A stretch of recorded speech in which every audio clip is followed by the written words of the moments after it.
নিয়ে কথা বলবো, সেই বিষয় নিয়ে যে কথা বলতেই হবে এটা আমরা জানতাম আর কি, যে একটা দিন আসবে যে আমাদের শিল্পীদের এই নিয়ে কথা বলতে হবে।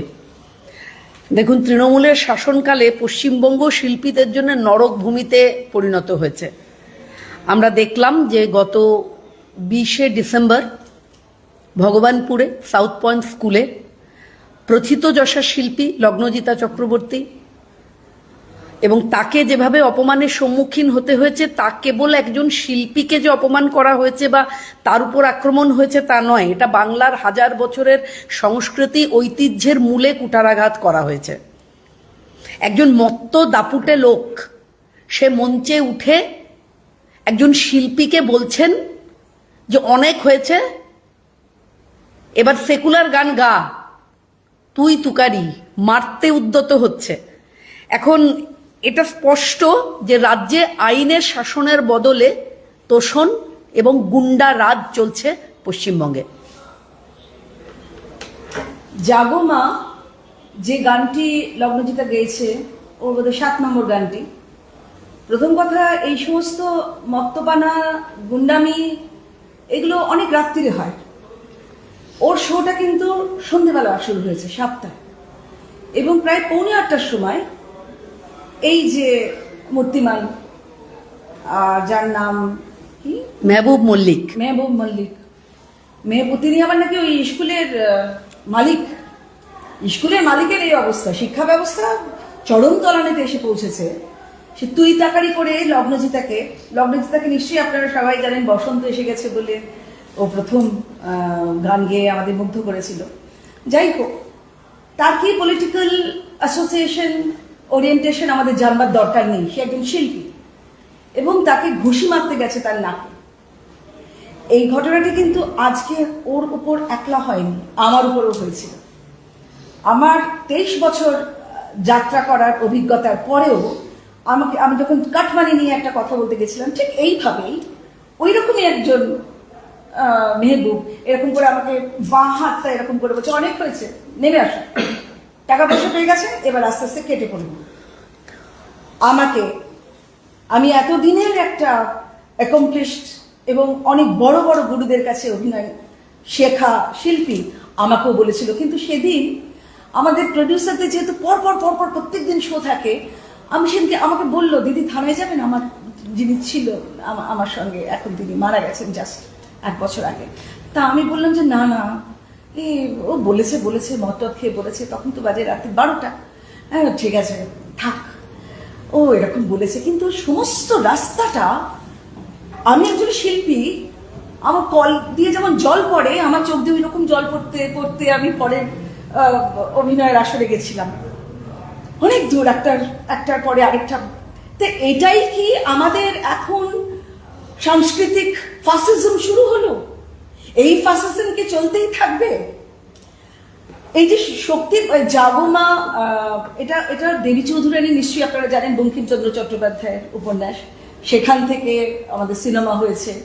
এবং আমি বলছি, এই জাগো মার সঙ্গে তো প্রসেনজিৎ চট্টোপাধ্যায় আছেন, শ্রাবন্তীও আছেন, এবং ওই ছবিটির সঙ্গে যারা রয়েছেন, যারা প্রযোজক, যারা ডিস্ট্রিবিউটর, সবাই তো রয়েছেন।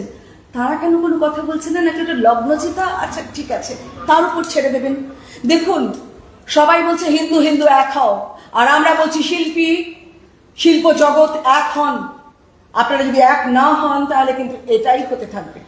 So that is very important. কারণ একটা বিশেষ সম্প্রদায় কি আমাদের গান বেছে দেবেন? আপনারা বলুন। আর লগ্নজিতার প্রতি এই মেহবুবের এই আস্ফালন পরিষ্কার প্রমাণ করে দিচ্ছে কোনটা, যে শাসক দলের প্রচ্ছন্ন মদতে একটা বিশেষ মানসিকতার একটা লাইন তৈরি হয়েছে, যেটা হিন্দু সংস্কৃতি বা সনাতনী গান গাওয়াকে অসেকুলার তকমা দিয়ে আক্রমণ করা হচ্ছে। না তারপরে কি আমরা দেখব যে এবার থেকে তৃণমূলের গুন্ডারা তারা ঠিক করে দেবে কোনো শিল্পী কি গাইবেন বা তিনি মঞ্চে দাঁড়িয়ে কি বলবেন, সেটা ওই গুন্ডারা ঠিক করে দেবে। মানে আমরা এটাই বুঝতে পারছি না যে এই মেহবুব মল্লিকের মতন ব্যক্তিদের এত সাহস আসছে কোত্থেকে। এটা তো বাংলার মুক্ত চিন্তা বা আর্টিস্টিক ফ্রিডমের উপরে আঘাত, এবং এটাকেই বোধহয় সাংস্কৃতিক ফ্যাসিজম বলে। আমাদের বিশ্বাস। অম্বিকা মহাপাত্র থেকে শুরু করে বিবেক অগ্নিহোত্রী, আমরা দেখেছি যে সমস্ত শিল্পী স্বাধীনতায় হস্তক্ষেপ করেছেন এই মমতা বন্দ্যোপাধ্যায়ের বঙ্গে। বাংলাদেশ বানানোর যে একটা সুগভীর ষড়যন্ত্র, এটাতে কিন্তু স্পষ্ট। মমতা ব্যানার্জি আমাদের কি বলেছেন, নারী শক্তি নিয়ে অনেক বড় বড় কথা বলেছেন, অনেক নারী শক্তি নিয়ে। উনি নিজেও বড্ড বড় নারী, যে পুরো যতগুলো পোস্ট আছে উনি সব পোস্টেরই আমাকে ভোট দিন, আমাকে ভোট দিন, আমি একটা বিরাট নারী। এবং উনি কিন্তু জাগো দুর্গা গান গেয়েছিলেন একটা অদ্ভুত গলায়। হ্যাঁ, কই তখন তো ওনার লোকেরা ওনার নাকের কাছে ঘুষি তোলেনি নাকি? সেই লোকগুলো ওনার পোষা গুন্ডা, ওই পোষা, এই তুই তো আমার পোষা, তুই এখন আমাকে করিস না, এগুলো পরের জন্য তুলে রাখ। তো এই যে যখন নারী শিল্পী মঞ্চের উপর এরকম অসুরক্ষিত হয়ে গেছেন, তখন কিন্তু উনি একটি কথাও এখনো পর্যন্ত আসেনি আমাদের কাছে। আমরা শিল্পীরা উই আর ভেরি ওয়ারিড, আমরা চিন্তান্বিত এবং আমরা আতঙ্কিত। আমার নিজের ছবি প্রভাত রায়ের ছবি, আপনারা নিশ্চয়ই প্রতীক বলে ছবিটি দেখেছেন। তাতে প্রথম সিনেমাটা ওপেন হচ্ছে একটা গান গেয়ে, যেটা হরে কৃষ্ণ তুমি কৃষ্ণ তুমি বিষ্ণু চরাচর করো হে প্রভু, তুমি বিদ্যা তুমি বুদ্ধি, এইরকম একটা গান। গানটা আমি একটু গেয়ে শোনালে আপনারা বুঝতে পারবেন। এবং বহু প্রোগ্রামে আমাকে এই গান গাইতে বলা হয় এবং আমি গানটা গাই। এরপর যদি মুষ্টিবদ্ধ হাত যদি আমাদের সামনে আসে, সেই হাতগুলো মনে রাখবেন কাঁধের পাশে আর থাকবে না, কারণ আমরা এবার জেগেছি। জাগো দুর্গা বা ওই যে গানটিও গাইছিল, সেইগুলোর যারা গাইবে তাদের কিন্তু ফ্রিডম দিতেই হবে, তা নাহলে কিন্তু we will be United to fight. হ্যাঁ, মানে বঙ্কিমচন্দ্রের উপন্যাসের ভিত্তিতে যে গান, তাহলে সেইটা যদি মেহবুব মল্লিকদের চক্ষুশূল হয়, তার মানে তৃণমূল বাংলাকে মৌলবাদীদের দিকে ঠেলে দিচ্ছে, এটা তো স্পষ্ট। এখন কথা হচ্ছে যে তোষণ করতে গিয়ে বাংলা তাহলে তার নিজস্ব যে শিকড়, তার ঐতিহ্য, তার সংস্কৃতি, তার হাজার বছরের সনাতনী সংস্কৃতি, সেই সমস্তটাকে কিন্তু উপড়ে ফেলে দিতে চাইছে তৃণমূল। এই ঘটনাটা সেটা আবার নতুন করে প্রমাণ করে। এখন শিল্পীরা কি গাইবেন, তারা কি পড়বেন, তারা কি বলবেন, সেটা তার মানে নবান্ন বা তৃণমূলের গুন্ডা বাহিনী ঠিক করবে। শিল্পী কি বলেছেন? শিল্পী বলেছেন 11 বছরে এই রকম ঘটনার মুখোমুখি হতে হয়নি। তার মানে আমরা এটা বুঝলাম যে 11 মানে 1 দশক ধরে বাংলার সংস্কৃতি তলানিতে এসে ঠেকেছে। আর এখন থেকে শিল্পীরা কি গাইবেন, কি পড়বেন, কিভাবে আসবেন, কিভাবে কথা বলবেন, দুটো গানের মাঝখানে যে সমস্ত কথা হয় কিভাবে করবেন, সেগুলো কি এই গুন্ডা বাহিনী ঠিক করে দেবেন? এটা আপনারা ভাবুন। আপনারা সাংবাদিকরা, আপনারাও কিন্তু থেমে থাকবেন না, কারণ আপনারা আমাদের ফোর্স পিলার। আপনারা ভাবুন যে আমরা যে কথাগুলো বলছি সেগুলো আমাদের অধিকারে থাকবে কিনা। এই সরকার থাকলে কিন্তু কিছুতেই থাকবে না, সেই জন্যই আমরা চাইছি পরিবর্তন। বাংলাদেশে 19শে ডিসেম্বর আমরা দেখলাম যে উন্মত্ত জনতা ছায়ানট ভবনে ঢুকে হারমোনিয়াম ভেঙেছে, আগুন জ্বালিয়েছে, ধূলিসাৎ করেছে বাংলার সুর, বাঙালির সুর ও সাধনার এক ঐতিহ্যময় পীঠস্থানকে। এখন তাদের লক্ষ্য কি ছিল, কেন তারা এটা করলো? তাদের লক্ষ্য ছিল বাঙালির সে নিজস্ব সংস্কৃতিকে মুছে দেওয়া, যাকে তারা নিজেদের উগ্র ভাবধারার বিরোধী বলে মনে করছে।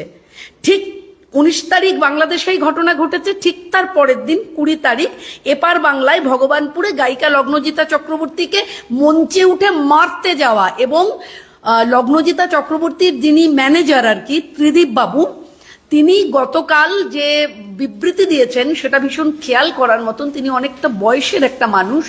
তিনি বলছেন যে এমন ঘটনা যে শিল্পীদের উপর ঘটতে পারে, আমার এত বয়স পর্যন্ত আমার কোনো অভিজ্ঞতা ছিল না। এটা কিন্তু ভীষণ একটা অ্যালার্মিং।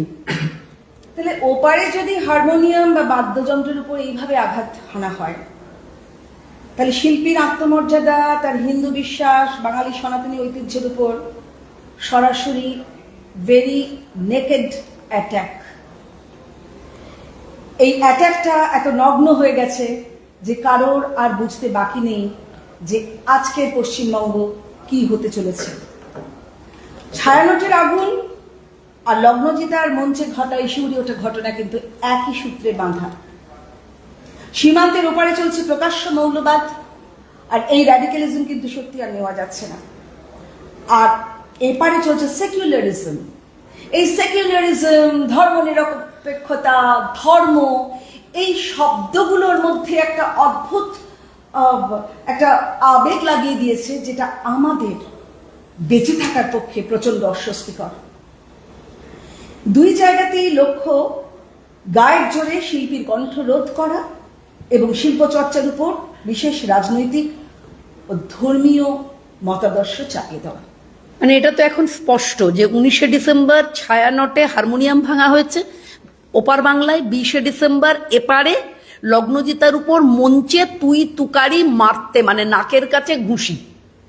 এটাতে একই, মানে এই ঘটনাটা কোনো আলাদা আলাদা দুটো ঘটনা নয়, পরপর দুটো দিন দুটো বাংলায় একই চিত্র।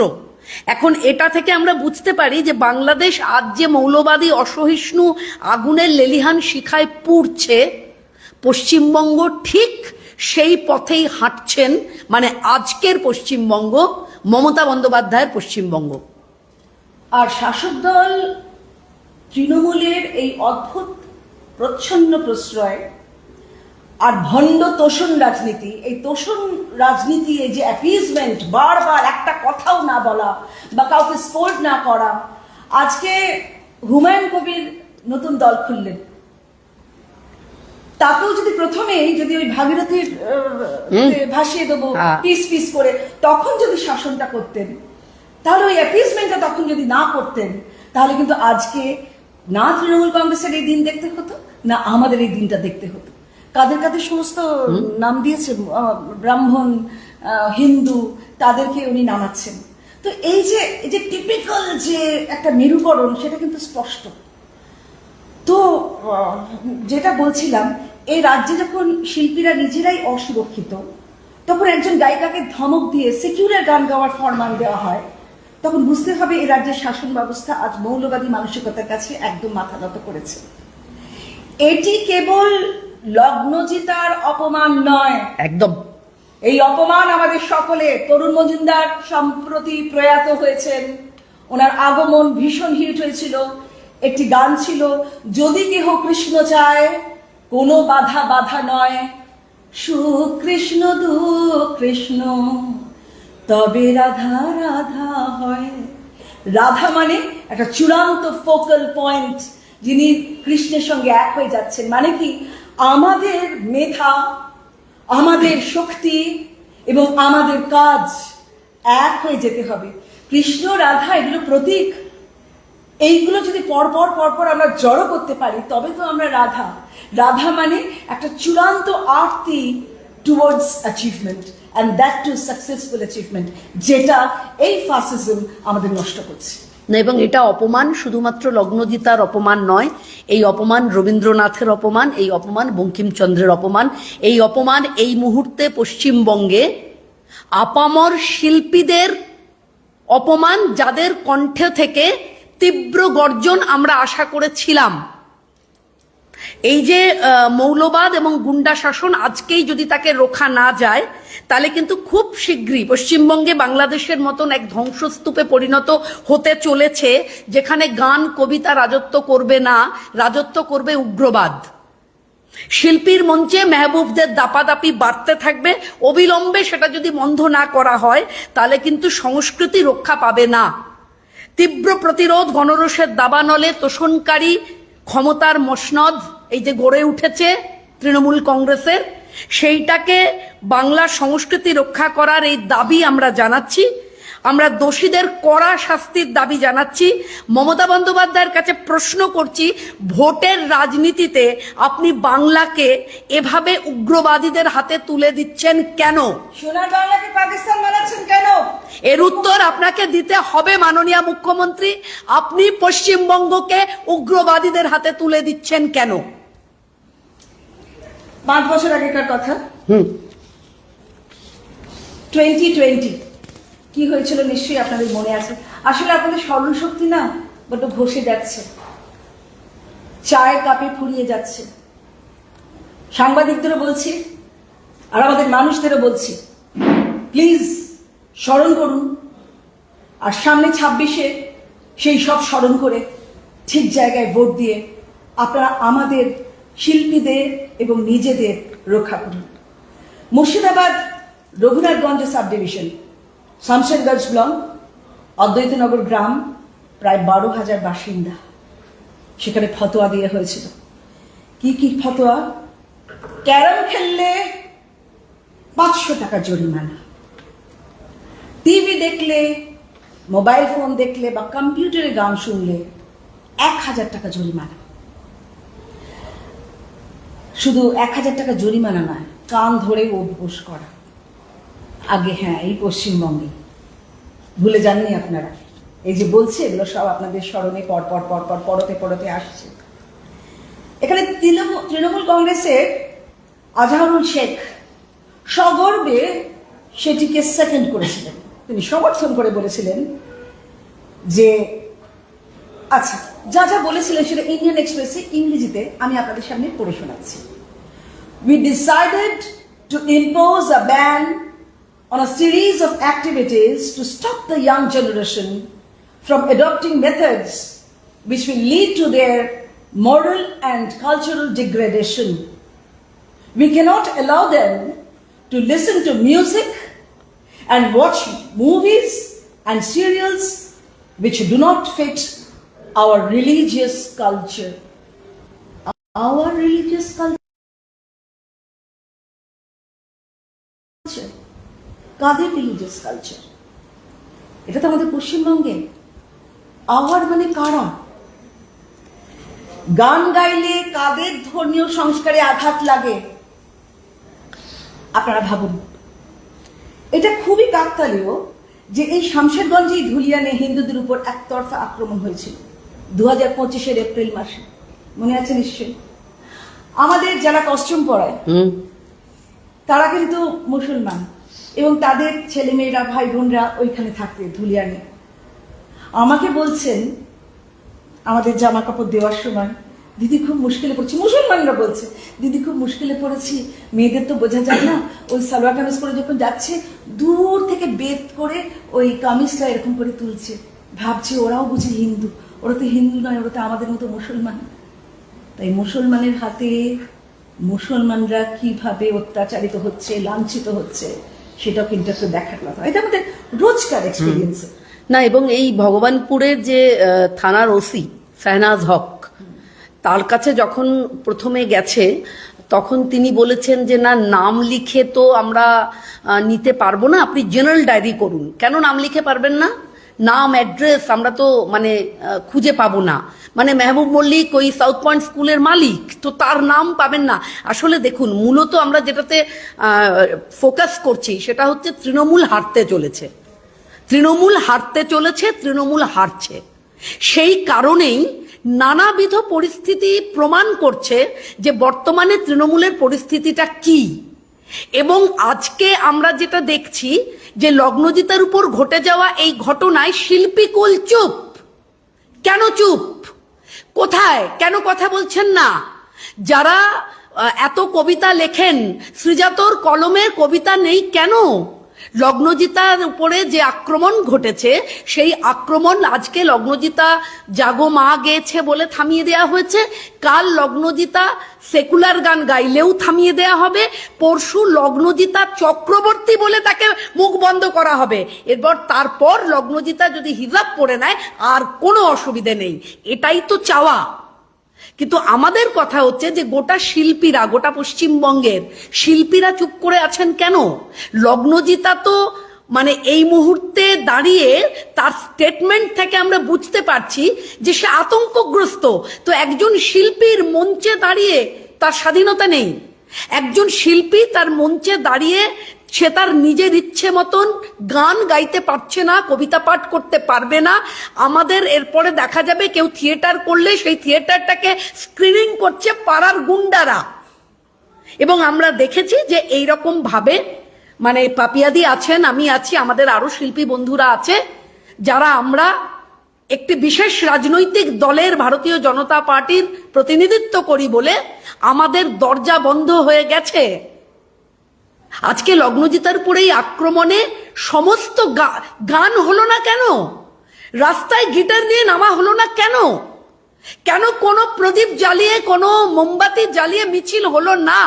কেন নন্দনে রবীন্দ্র সদনে যেখানে গান মেলা নাট্যমেলা চলছে সেখানে মুক্তমনা আর্টিস্ট বন্ধুরা কথা বললেন না?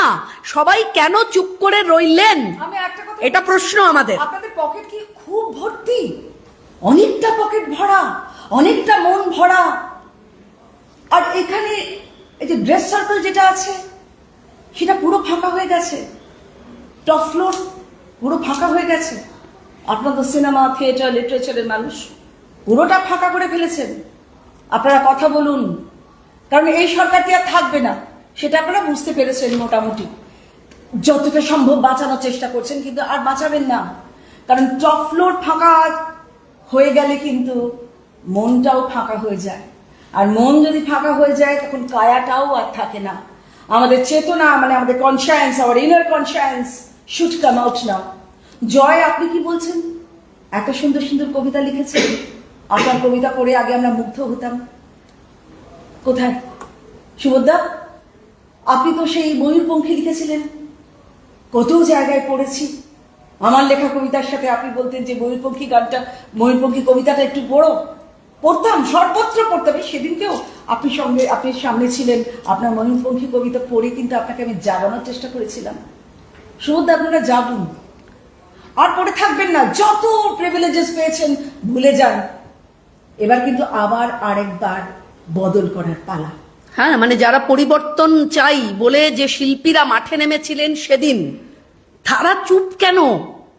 তাহলে কি পরিবর্তন চাই বলে আজকের এই যে সমাজ ব্যবস্থা, এইটার পরিপন্থী আপনারা?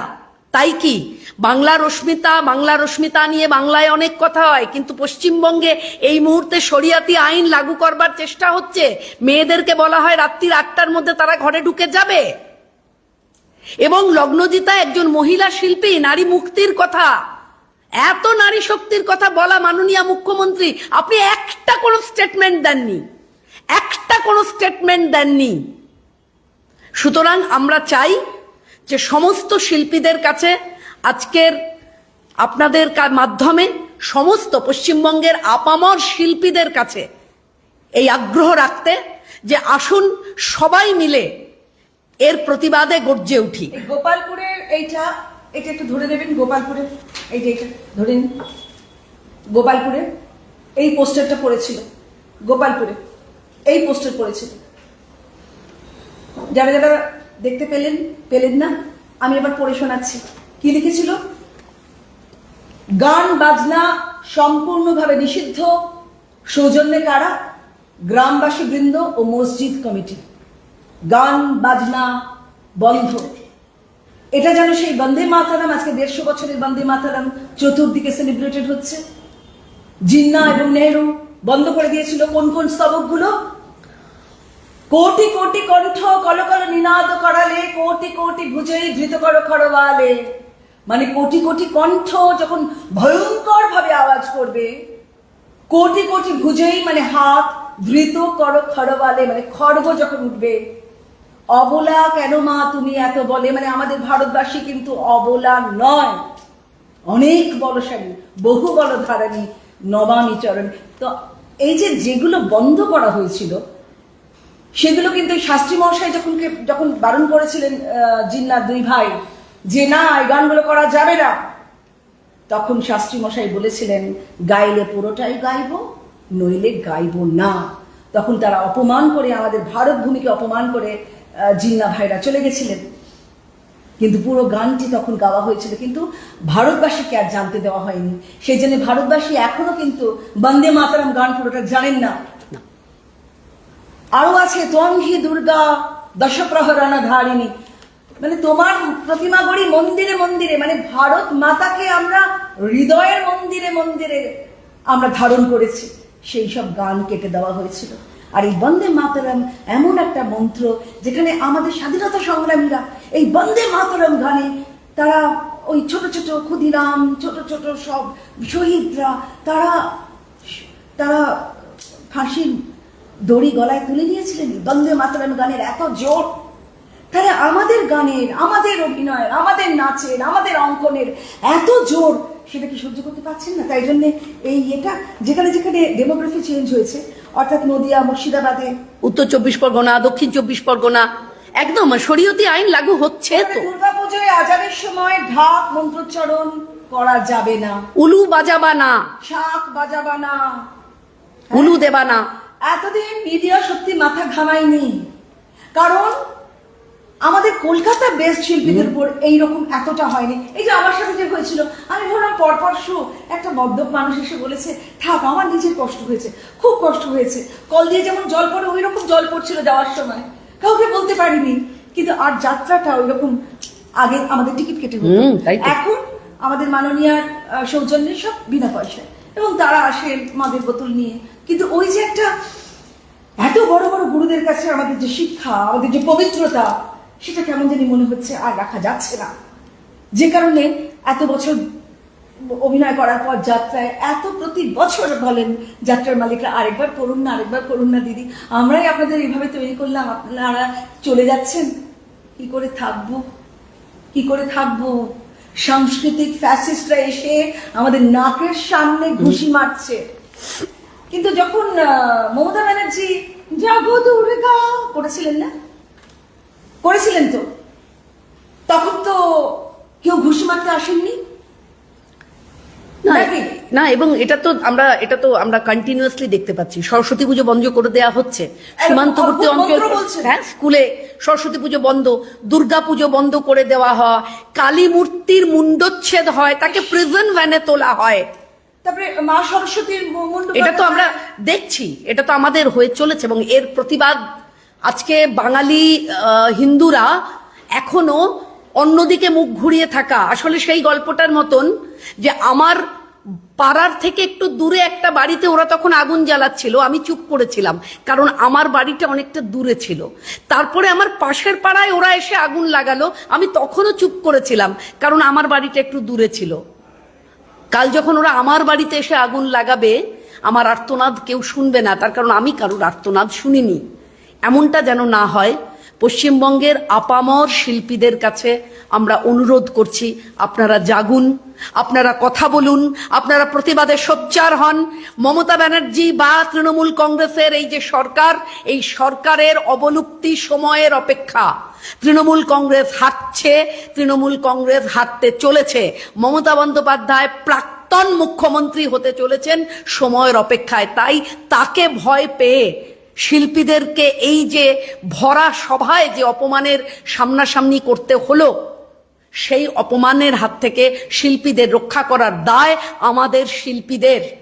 তাই শিল্পীদের মধ্যে কোনো ভাগ বাটোয়ারা করবেন না। শিল্পীদের মধ্যে তৃণমূলের শিল্পী, বিজেপির শিল্পী, সিপিআইএম এর শিল্পী, কংগ্রেসের শিল্পী হতে পারে না, কখনো হতে পারে না। কিছু ভাতার জন্যে শিল্প সত্তাকে এভাবে বিকিয়ে দেবেন না, এই অনুরোধ আজকে এই কনফারেন্স থেকে, প্রেস কনফারেন্স থেকে আমরা করলাম। 2026 আপনাদের হাতে। শিল্পীরা, আরো বিশেষ করে শিল্পীদের বলছি, এই শিল্পীদের বড় বড় ব্যানার টাঙিয়ে না একটা পরিবর্তন হয়েছিল, সেই শিল্পীরা আপনারা এগিয়ে আসুন, তা নাহলে কিন্তু পশ্চিমবাংলার হাল অত্যন্ত বেদনাদায়ক হবে। সুতরাং come forward and stand for a better society and better governance, and that too always with Modi ji. Thank you. কোনো প্রশ্ন থাকে? কোনো প্রশ্ন আছে? যা মনে হয় না, বলা হয়ে গেছে, বলা সব হয়ে গেছে।